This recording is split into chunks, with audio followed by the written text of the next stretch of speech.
कि हम भूल गए स्वयं को।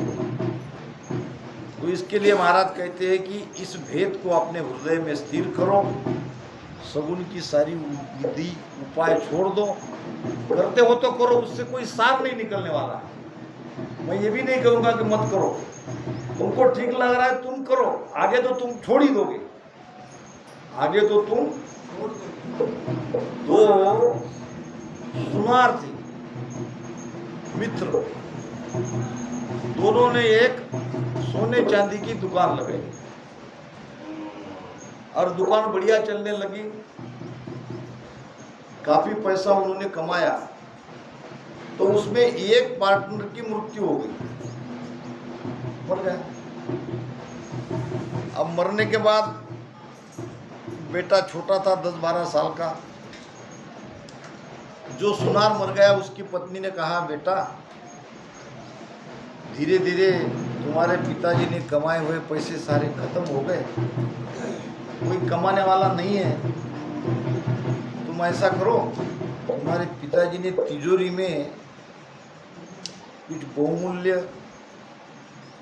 वस्तुएं रखी है, तुम जाके तुम्हारे पिता के पार्टनर के पास जाओ और उनको कहो कि भाई ये गिरवी रखो और कुछ रुपया दे दो। तो तिजोरी के अंदर में कुछ हीरे के जैसे दिखने वाले ऐसे चमकदार टुकड़े थे, और वो टुकड़े हिफाजत से, माँ ने कहा हिफाजत से ले जाना, बहुमूल्य है, कीमती है, तुम्हारे पिताजी ने तिजोरी में रखी है। और ले गया दुकान के पास, दुकानदार के पास गया, जो पिताजी का पार्टनर था। उसने कहा, आओ बेटा बैठो, बहुत दिनों बाद आए, कैसे तुम्हारी माताजी, सबका हालचाल पूछा और कहो कैसे आना हुआ। तो उसने कहा, माताजी कहती है कि ये कुछ गिरवी रखो और पैसे। उसने देखा, कहा कि बेटा कोई बात नहीं, तुम्हारे पिताजी मेरे दोस्त थे, मेरे सगे से भी अपने थे, अब तक तुमने बताया नहीं, इसको लाने की जरूरत नहीं थी, ये जहाँ से लाए हो वहीं रख दो और कल से तुम काम पर आ जाओ, कल से तुम काम पर आ जाओ। और पैसा दे दिया, पैसा माँ के हाथ में रख दिया, कहा माताजी उन्होंने मुझे कल से बुलाया दुकान में। माँ ने कहा, ये तो बड़ी अच्छी बात है, उम्र तुम्हारी छोटी है फिर भी लग जाओ, कमाने वाला दूसरा तो कोई है नहीं, और ये जो वस्तु है हिफाजत से रखने के लिए कहा। अब वापस उसी को तिजोरी में उसी प्रकार रख सुरक्षित। अब बच्चा धीरे धीरे धीरे धीरे वहाँ काम करने लगा। 4-6 साल हो गए। एक दिन मालिक ने कहा, अरे बेटा वो वस्तु लाओ तो जरा, तुम जो पहले मुझे मेरे पास लाए थे 6 साल बाद। ठीक है करके दूसरे दिन बेटा उठा, माँ को कहा, माँ तिजोरी की चाबी दो, आज उस वस्तु का मुझे वहाँ काम है, लेने के लिए कहा है। तिजोरी से निकाल के उसने देखा और वही फेंक दिया।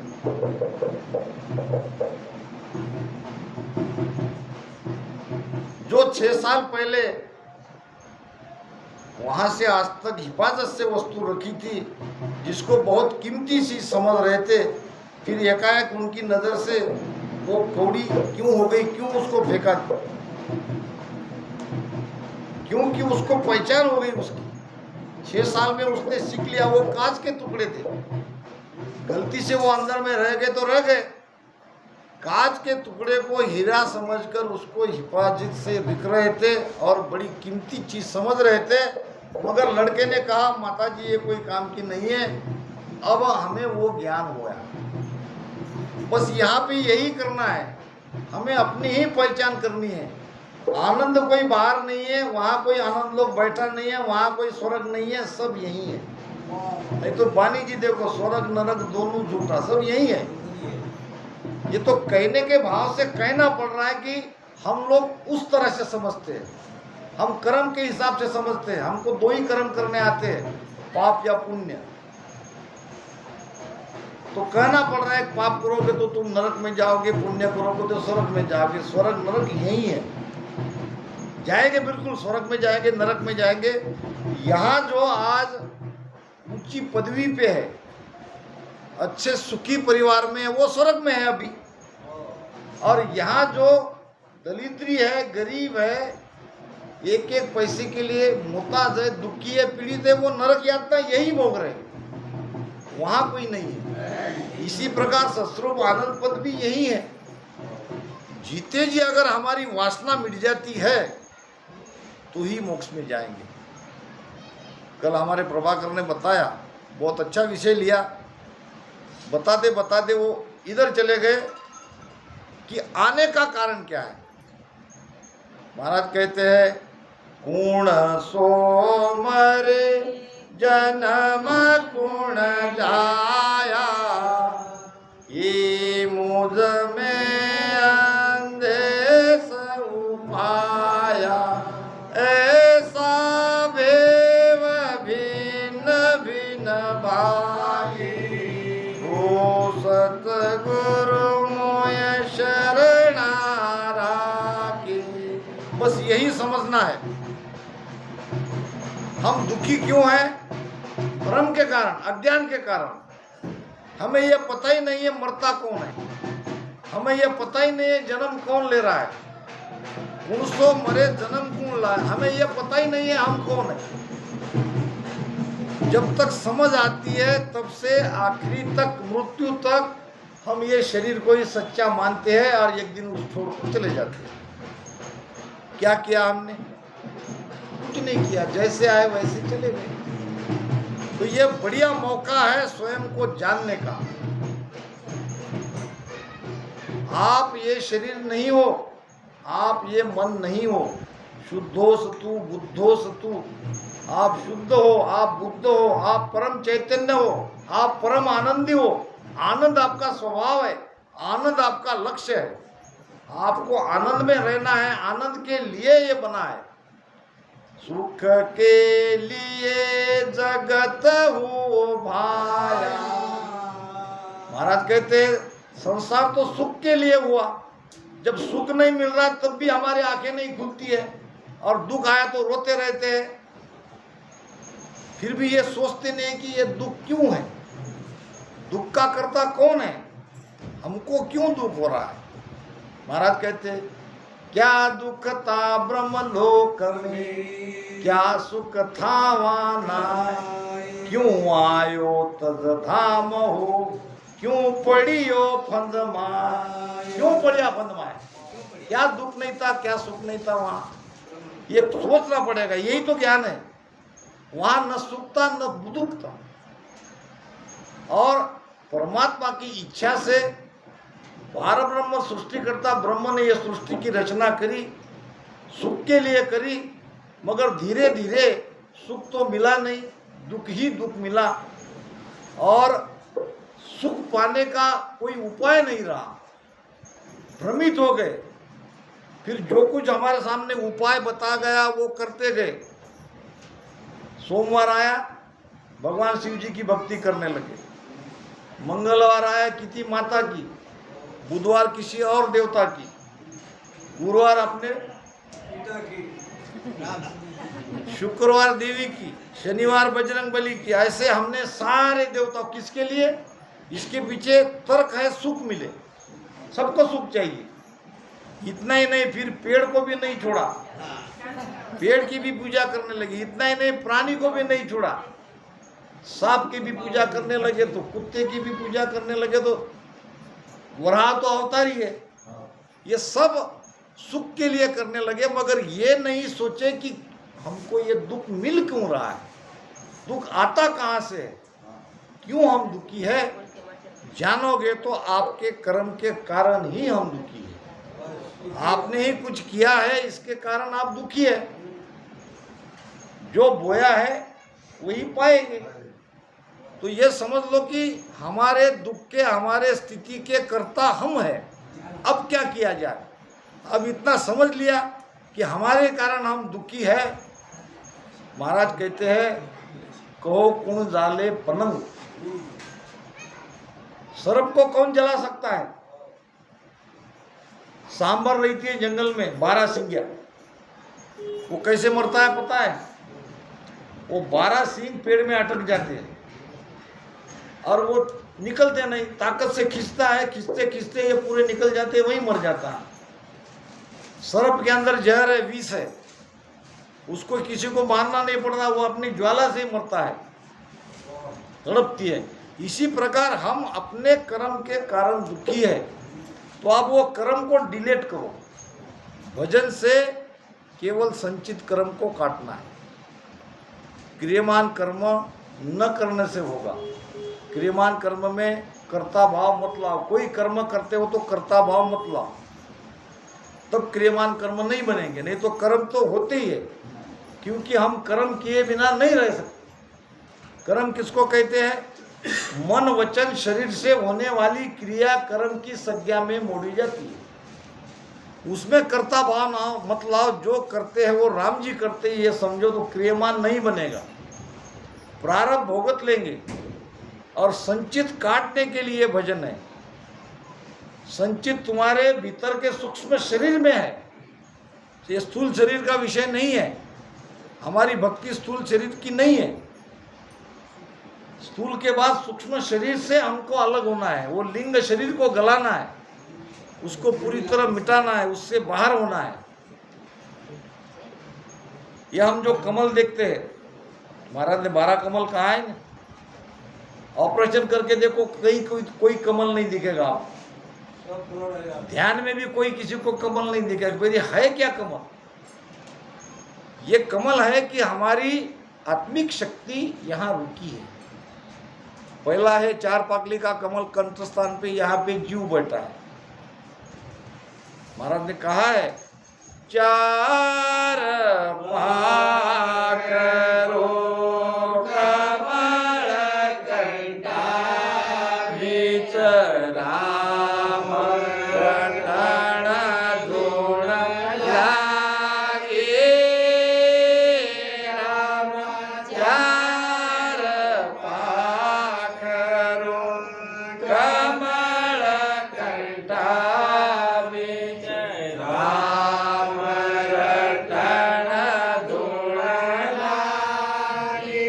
जामे जीव जुगत कर बैठो। जामे जीव जुगत कर बैठो। सर्व सुवाद रस पागी होगी गण में। भंवर गुंजाना वे। शब्द को समझो। 4 पाकली का कमल है, तो वहां बैठा है जीव। करता क्या है? युक्ति से बैठा है। वो 4 पाकली के कमल में ये जीव बैठा है। जीव यानी क्या? ब्रह्म की अज्ञान अवस्था को जीव कहा है। सर्व स्वाद, सभी प्रकार के स्वाद और रस वो ले रहा है। क्या ले रहा है? आँख से देख रहा है, कान से नाक से सूंघ रहा है, रसना से स्वाद ले रहा है। यही 4 पाकली है। 4 पाकली दूसरी कोई नहीं, देखोगे तो दिखेगा नहीं। यहाँ वो जीव बैठा है युक्ति से, और ये सब स्वाद ले रहा है। उसको अच्छा लगता है, वो भ्रमित है, वो अज्ञान है, वो समझ नहीं रहा है कि क्यों आए। इसलिए पहली चोट गुरु महाराज के शब्द की वहां लगती है। वो जागरूक होता है, वो चेतन होता है कि ये मैं क्या करूं, ये तो मेरे अंदर अलग सत्ता प्रकट हो गई, क्योंकि वो जाग गया, वो जागरूक हो गया। तो इस प्रकार से ऐसे हमारी यात्रा शुरू होती है। फिर हृदय में आते हैं, फिर मध्य, फिर नाभि, ब्रह्मा, गुदा, फिर अब ये संकनाल बंकनाल नाड़ी के बारे में आपको बता दूं।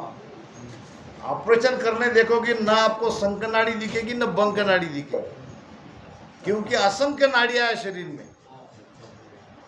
फिर ये संकनाल बंकनाल क्या है?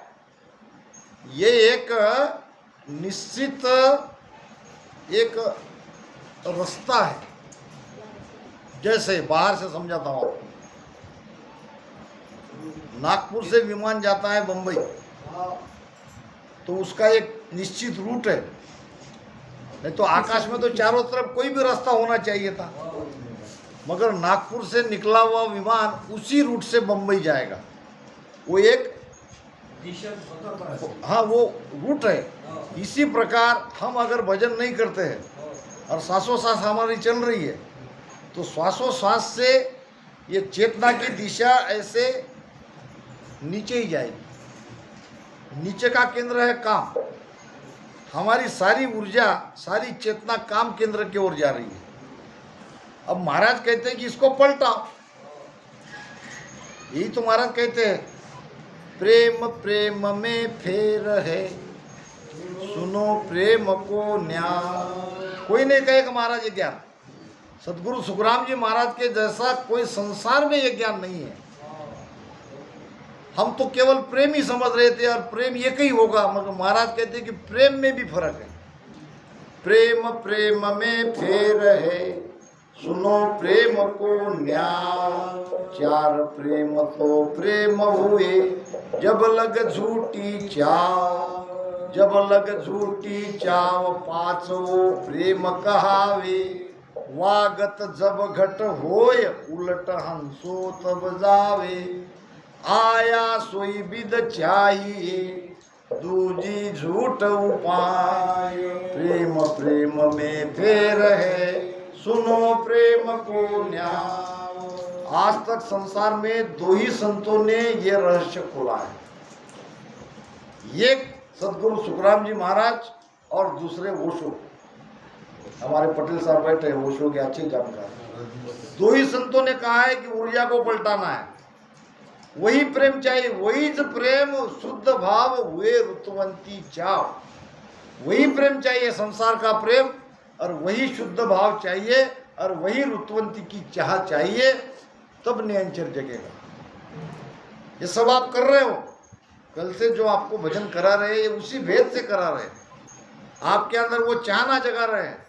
कोई पीछे रहता तो उनको थोड़ा धक्का लगाना पड़ रहा है कि जाओ जाओ आगे बढ़ो।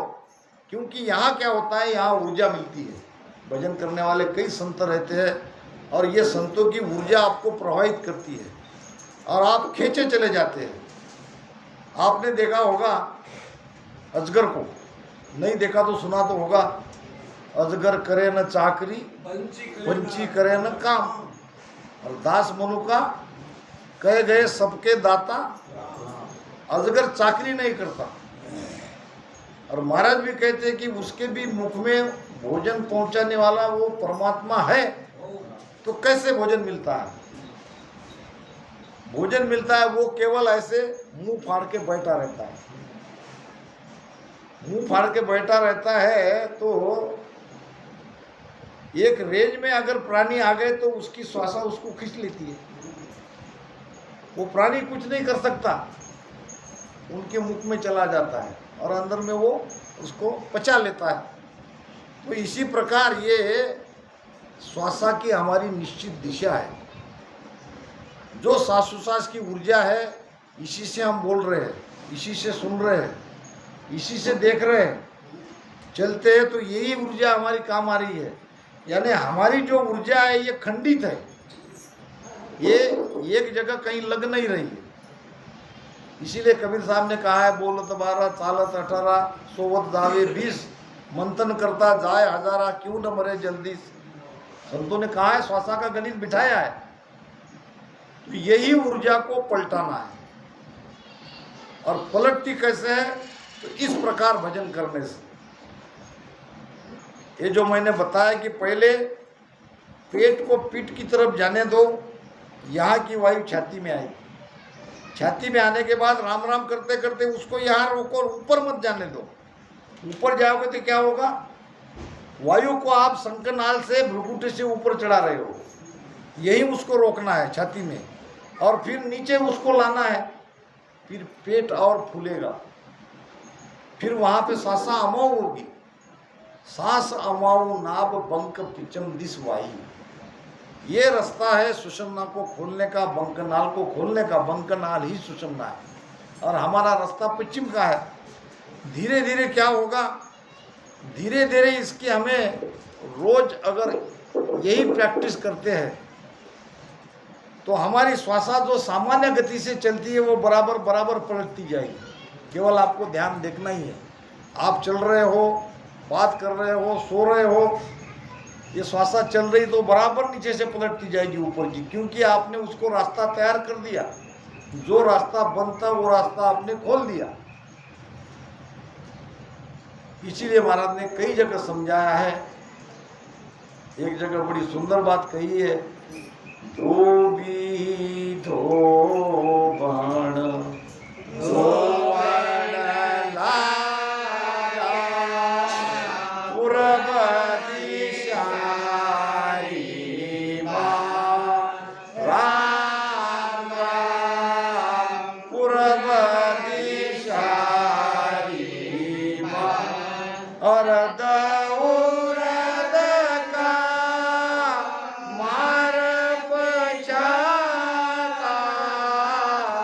और दौरद का मार पछाता नावे कमल के घाट नावे कमल के घाट धोबी आए दरगाह जानो मोय धोबी आए दरगाह जानो मोय। अब इसको समझो, धोबी और धोबण, धोना है कपड़ा।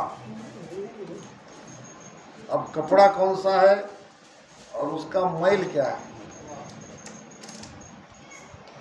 कहीं कहीं कहते कि 5 तत्व के शरीर को धोना है। भाई क्यों धोते हो? वो तो वैसे भी मिटने वाले हैं, वो तो मिटने वाले हैं, वो तो उससे कोई लेना देना ही नहीं है। फिर कोई कहते हैं कि हमारे आत्म कल्याण करना है। भाई आत्मा का कल्याण करने वाला तुम हम कौन होते हो? वो तो स्वयं पावरफुल है, उसका कल्याण तो वो स्वयं करती है। फिर मलिन क्या है? मलिन है मन। हमारे मन में विकार है, हमारे मन में विषयों की चाहना है।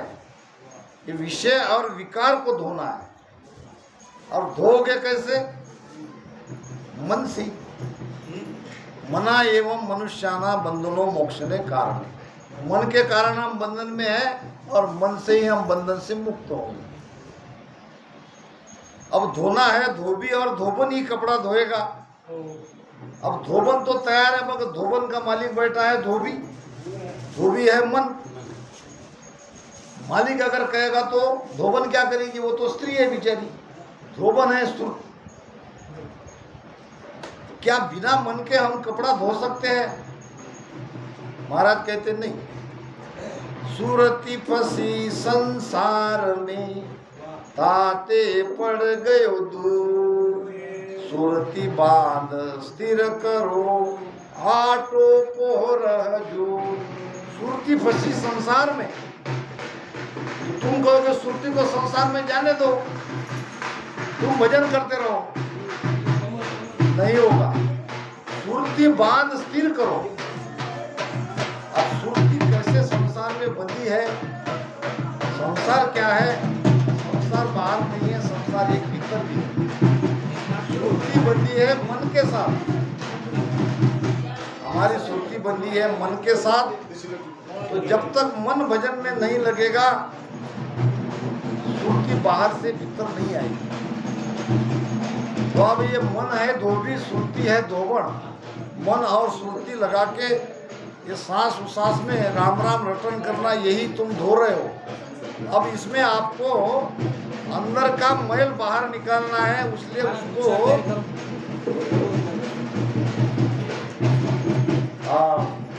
पत्थर पे उसको ऐसे ऊपर से नीचे पटकना है। पटकोगे तो उसका मैल निकलेगा। हमारी बहन बेटी सब जानती है। तो इस प्रकार आपको यहाँ पे यानी जितनी नीचे प्रेशर से आप लाओगे तो वो कपड़ा, नाभि ये घाट है, नाभि ये पत्थर है, उस प्रकार वहाँ पे वो धुला जाएगा।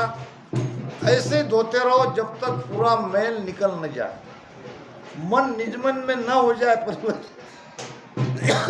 मन का निजमन होता है, निजमन कोई अलग नहीं है, मन का ही निजमन हो जाता है, फिर वो विषयों की ओर नहीं जाता, विकारों होकर नहीं जाता, फिर उसमें चित्त लगाते हैं तो वो रंग लगा देता है भक्ति का। तो इस प्रकार से ये एक निश्चित दिशा है श्वासा की। हम नॉर्मली श्वासा लेते हैं, छोड़ते हैं, तो इसमें जो ऊर्जा तैयार हो रही है ये सब इंद्रियों के द्वारा सब सुख लेके वो काम केंद्र पे स्थिर हो जाती है।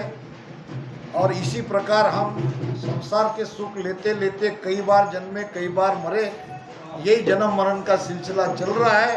अब संत कहते हैं उसको पलटाओ, इसी ऊर्जा को पलटाओ जो काम केंद्र में जाती है, उसको भीतर में रीढ़ की हड्डी से ऊपर चढ़ाते रहो, फिर आएगा वो आनंद।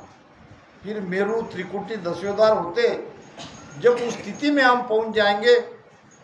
सुबह वैसे निकला था कि आनंद लोग मृत्यु के बाद जाते हैं या अभी जाते हैं, तो महाराज का कोई ज्ञान मृत्यु के बाद नहीं है।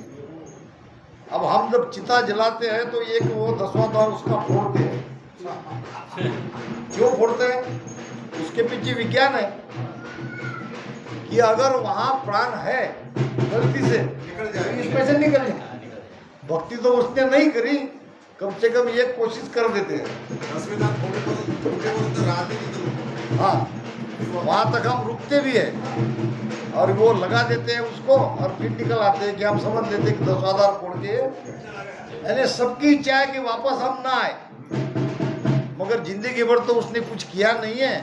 अंत में एक प्रथा चली जाती है, फिर क्या हो गई है? धरना हो गया है।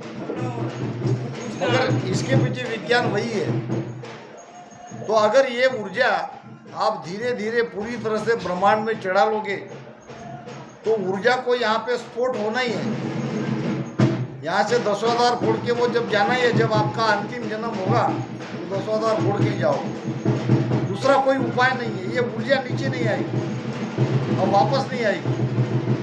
तो इस प्रकार से ये पूरी ऊर्जा पिंड से ब्रह्मांड में चढ़ाते रहो। पिंड से ब्रह्मांड में चढ़ाने का नाम ही अरद उरद है। अरद उरद का मार पचाटा नाभि कमल के घाट। नाभि में इस प्रकार से आप धारो धार जोर से रिटर्न करोगे तो ये पेट में जो पवन है, वायु है, ये अमाव होके नीचे जाएगी और नीचे से रीढ़ की हड्डी से ऊपर चढ़ेगी। बहुत लोग इस बात को मानते नहीं थे, मगर आजकल सभी प्रवक्ता सिंह साहब जैसे भी जाहिर में कहने लगे कि ये बात सच है। बहुत जगह उन्होंने कहा भी है कि बिल्कुल हमने इस तरफ ध्यान नहीं दिया था और इसने हमको दिशा बता दी। बड़े संत के यही लक्षण होते हैं। तो कहने का मतलब ये हमको समझता है, हमारी सुरती देखती रहती है अंदर में।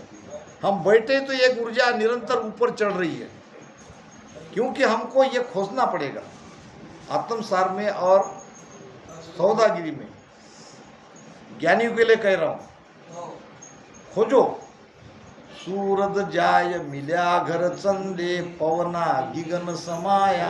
क्या है ये?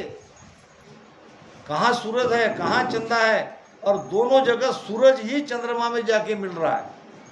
तो क्या है वो सूरज और कहाँ है भीतर की चंद्रमा, और कैसे ये वायु पवन ऊपर गिगन में चढ़ती है? ये सारी भेद की बातें हैं। समय अभाव के कारण पूरा विषय यहाँ खुल नहीं सकता। कभी समय आया, संयोग आया तो जरूर इस विषय पर हम चर्चा करेंगे, क्योंकि ये सारे भेद की बातें हैं। तो इस प्रकार निरंतर पिंड से ब्रह्मांड में हमारी ऊर्जा ऊपर चढ़ रही है, क्योंकि वो रास्ता हमने खोल दिया है। और भीतर में वो जब जब जो स्थान है वहाँ वहाँ वो अनुभव आते रहेंगे। हम अनुभव के लिए भक्ति नहीं कर रहे, हमें अपने स्वरूप में जाना है, हमें उस देश में जाना है, उस आनंद में जाके मिलना है जीते जी। कि अगर मैं मान लो सस्तरूप आनंद पद में जीते भी पहुँच गया तो 3 गुण से मेरा संपर्क टूट गया। मन बुद्धि चित्त अहंकार से मैं अलग हो गया, मैं 5 तत्व से अलग हो गया, मैं देह में रहते हुए भी देह में नहीं हूँ, देह से किसी सी माया से मेरा संपर्क नहीं है, यहाँ तक चित्मन बुद्ध अहंकार पवन से भी संबंध नहीं, श्वासा से भी मैं अलग निकल गया। फिर मैं हूँ कहाँ? मैं उस परम आनंद में हूँ जो मुझे संसार की तरफ नहीं ले जा रहे हैं। संसार से बैराग हो गया, विषय सुख की कोई ये नहीं है, कोई कर्ता भाव नहीं है, कहीं आना नहीं है, कहीं जाना नहीं है, और मैं ध्यान में आनंद में मग्न हूँ। और इसी प्रकार से एक दिन ये शरीर छूट जाएगा, क्योंकि ये तो श्वासा के आधार से है, ये तो एक मिला है हमको। जब तक श्वासा हमारी रहेगी तब तक शरीर रहेगा। श्वासा खत्म होते ही वो शरीर अलग हो जाएगा, मगर उस ध्यानी को लगेगा कि वो परम आनंद में ही रहे और सदा के लिए वो उसी स्थिति में रहेगा। ये चोला निकल जाएगा, आनंद नहीं निकलेगा। जो शरीर से उसने आनंद लिया है उसी आनंद में वो हमेशा के लिए रहेगा और पता भी नहीं चलेगा मृत्यु को। इसी को कहते हैं सस्वरूप आनंद पद। खिन चढ़े खिन उतरे सो तो प्रेम कहाँ है? यहाँ आ गए तो प्रेम आ गया, वहां चले गए तो प्रेम उतर गया। तो ये तो पहले होता है, मगर जब लग जाएगा, लागी रे चोट